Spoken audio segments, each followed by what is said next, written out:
बिस्मिल्लाहिर्रहमानिर्रहीम। व्यूवर्स, आप देख रहे हैं हमारा यूट्यूब चैनल। उम्मीद है आप खैरियत से होंगे। न्यूज़ टू यू के जो हमारे नाजरीन हैं, हमारे व्यूवर्स हैं, उनके लिए आज जो बातें आपके सामने रखेंगे वो एक बहुत बड़ा इंकशाफ है, और वो है एक और इंटरव्यू का जो कि रिकॉर्ड हो चुका है। अगले हफ्ते आ जाए या दिसंबर के पहले हफ्ते में आ जाए, वो वक्त के मुताबिक फैसला जिन्होंने करना है वो कर लेंगे। और वो एक ऐसा इंटरव्यू है जो पाकिस्तानी सियासत के अंदर हलचल मचा देगा, तूफान बर्पा कर देगा, क्योंकि शख्सियत बहुत बड़ी है और ऐसी शख्सियत है जिसके पास हुकूमत में रहने वाले, सियासत में रहने वाले तमाम जुगादरियों के राज भी हैं, फिर राजो न्याज भी हैं, और फिर जिस तरह वो साहिब इनकी मदद करते रहे और अपना किरदार अदा करते रहे, वो सब भी मौजूद है। आप टेवा लगा लें, आप इसका गैस लगा लें, वो आपको पहुंचा देगा। माशाल्लाह बाशऊर लोग हैं, क्योंकि मैं उतनी ही बात करूंगा कि जितनी बात मैं कर सकता हूँ, सीधी सी बात है। तो क्योंकि हम बाल बच्चों वाले आदमी हैं तो रिस्क नहीं लेना चाहिए, लेकिन इन्फॉर्मेशन यही है कि एक अहम शख्सियत का, एक अहम बड़ी शख्सियत का इंटरव्यू जो है रिकॉर्ड हुआ है और उनकी मर्ज़ी से हुआ है। ये नहीं है कि वो उनसे ज़बरदस्ती लिया गया है, जिस तरह ये अपोजिशन या तहरीक इंसाफ वाले हर इंटरव्यू को कह देते हैं कि जनाब ये सब पे दबाव डाला गया, ये इस्टेब्लिशमेंट के पास था, ये दूध का धुला हो गया, फलां हो गया, ये हो गया। नहीं, इन साहब ने बड़ी सोचो विचार के बाद, बड़ी तगो दो के बाद, अपनी फैमिली से मशावरत के बाद ये अपना एक बयान जो है वो रिकॉर्ड कराया है। उसको इंटरव्यू का रंग दे लें, बयान कह लें, जो मर्जी है, लेकर वो मंजर आम पर जो है वो आने वाला है। और जिस तरह मैंने कहा कि ये पाकिस्तान की सियासत का सबसे बड़ा जो है वो तहलका होगा। वैसे भी पाकिस्तान की जो सियासत का जो ऊंट है, ये कभी किस करवट बैठ जाता है, कभी किस करवट बैठ जाता है, और उसकी वजह से फिर हम देखते हैं कि जो फैसला साजी है, जो मामलात को संभालने की कोशिशें हैं, वो भी फिर आपको नज़र आ जाता है कि किस तरफ जा रही हैं।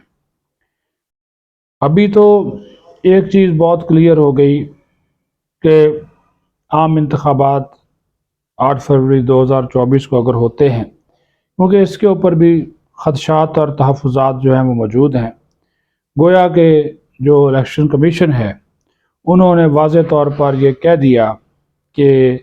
हम 8 फरवरी 2024 को इलेक्शन करवाने के लिए काम कर रहे हैं। बैलेट पेपर्स की छपाई का जो प्रोसीजर है वो शुरू कर दिया गया है,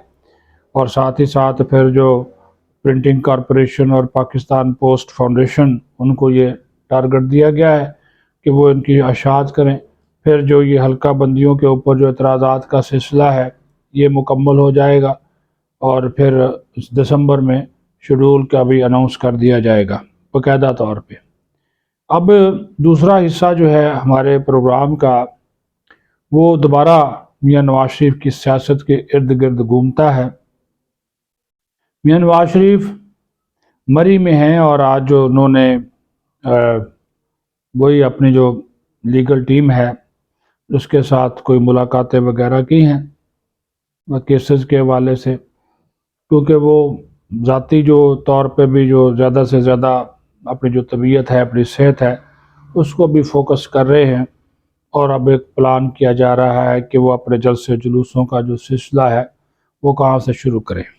इतलात यही हैं कि वो भी शेड्यूल का इंतज़ार कर रहे हैं कि जैसे ही शेड्यूल आए तो फिर बाकायदा तौर पर वो जलसे जुलूस जो है वो शुरू करें।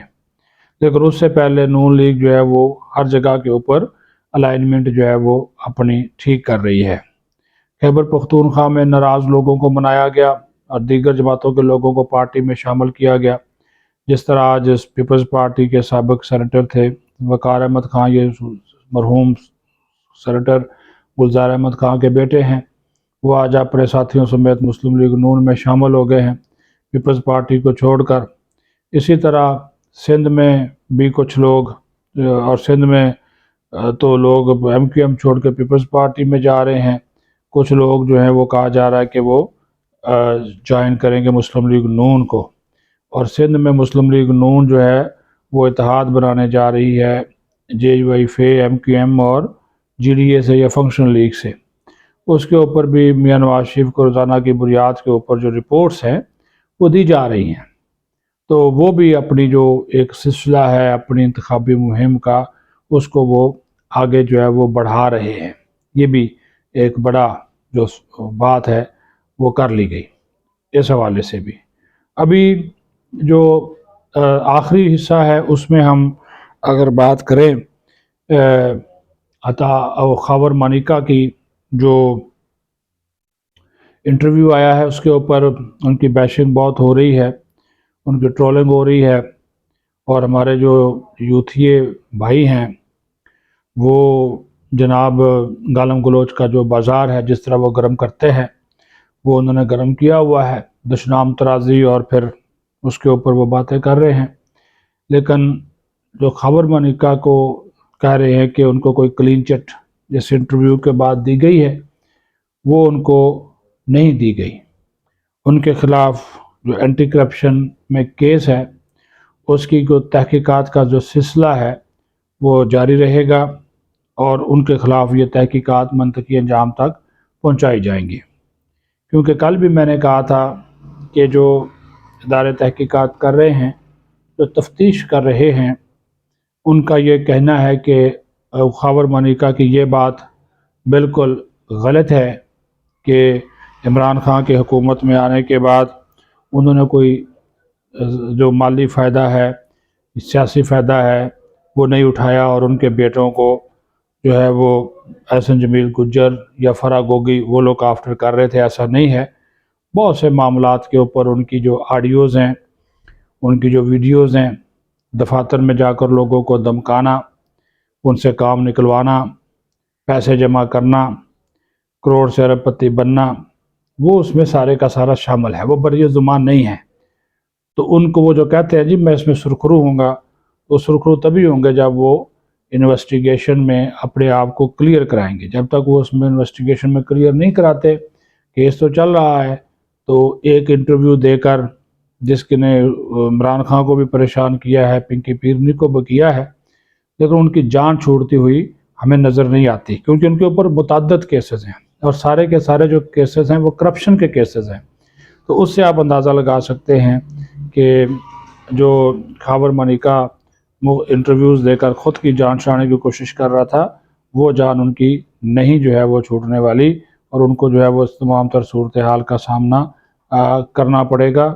اپنا خیال رکھیں، بہت شکریہ۔ پاکستان زندہ باد۔